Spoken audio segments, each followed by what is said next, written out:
ويعلمهم الكتاب والحكمة وإن كانوا من قبل لفي ضلال مبين وآخرين منهم لما يلحقوا بهم وهو العزيز الحكيم ذلك فضل الله يؤتيه من يشاء والله ذو الفضل العظيم وقال النبي الكريم صلى الله عليه وسلم إن الله يرفع بهذا الكتاب أقواما ويضع به آخرين صدق الله وصدق رسوله النبی الکریم۔ قابل احترام علماء اکرام، مہمانان گرامی، اہل محلہ اور عزیز طلبہ اور بچوں کی مناسبت سے آئی ہوئی ہماری خواتین، مائیں اور بہنیں،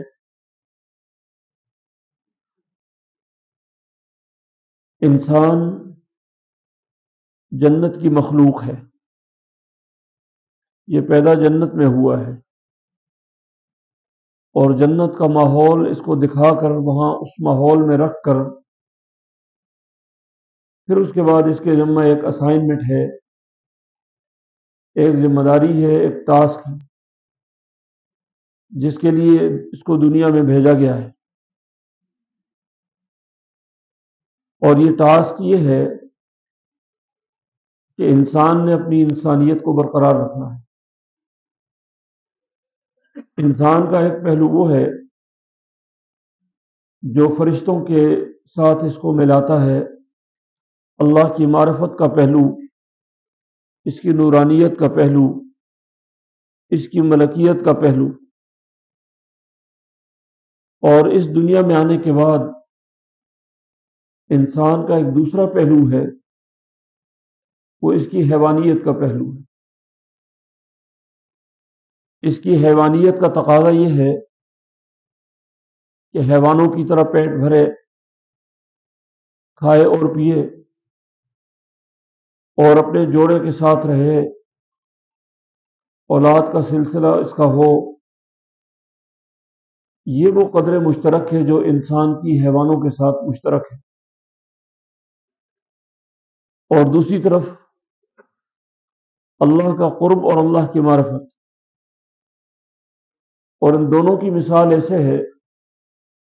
جیسے ترازو کے دو پلڑے ہوتے ہیں، کبھی ایک جھکتا ہے کبھی دوسرا جھکتا ہے۔ اس توازن کو قرآن حکیم نے ارشاد فرمایا، وَوَضَعَ الْمِيزَانَ، اللہ رب العزت نے ایک ترازو قائم کیا ہے۔ اب انسان کی اسائنمنٹ یہ ہے کہ اپنے بھی اور دوسرے اپنے جیسے انسانوں کے لیے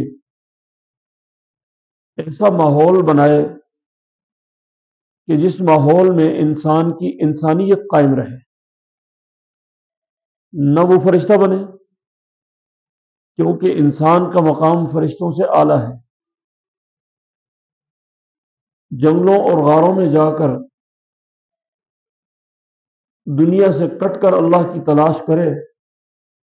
تو اس کا مطلب یہ ہے کہ وہ فرشتہ بننے کے چکر میں ہے۔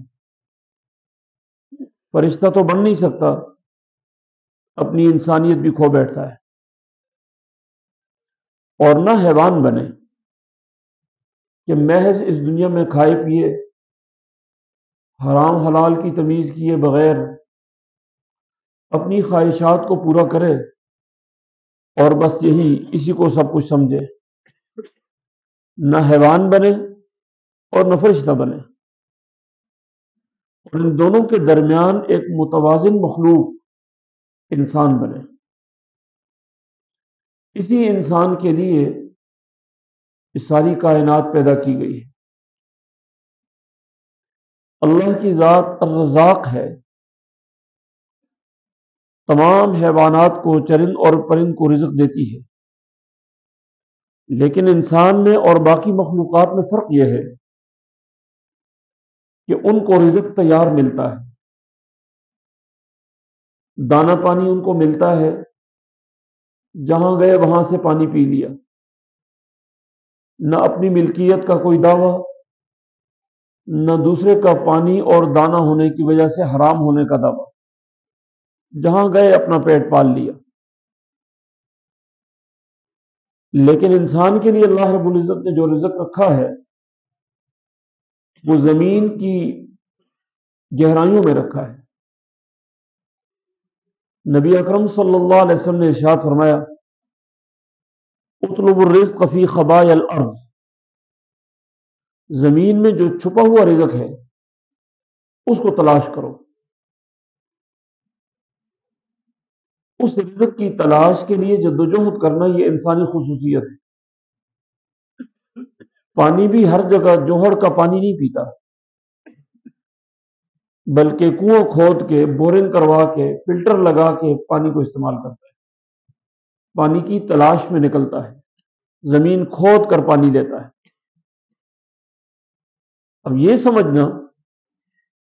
کہ جیسے اللہ رب العزت دوسری مخلوق کو رزق دے رہا ہے کچھ کیے بغیر، ایسے ہی انسان رزق تلاش نہ کرے اس کو رزق ملے گا، تو یہ بہت بڑی غلط فہمی ہے۔ انسان کو اللہ نے عقل دی ہے اور پھر وہ طریقے سمجھائے ہیں جن طریقوں میں اللہ رب العزت نے اس کا رزق رکھا ہے۔ زراعت کے فضائل نبی اکرم صلی اللہ علیہ وسلم نے بیان فرمائے، ہل چلا کر زمین کو کھود کر اپنے لیے رزق کمائے۔ تجارت کے فضائل نبی اکرم صلی اللہ علیہ وسلم نے بیان فرمائے، اور القاسب حبیب اللہ، روزی کمانے والا اللہ کا محبوب ہوتا ہے، اور حلال کا لقمہ کما کر اپنے اور اپنے اہل و عیال کے لیے اس کو بھی عبادت قرار دیا گیا ہے۔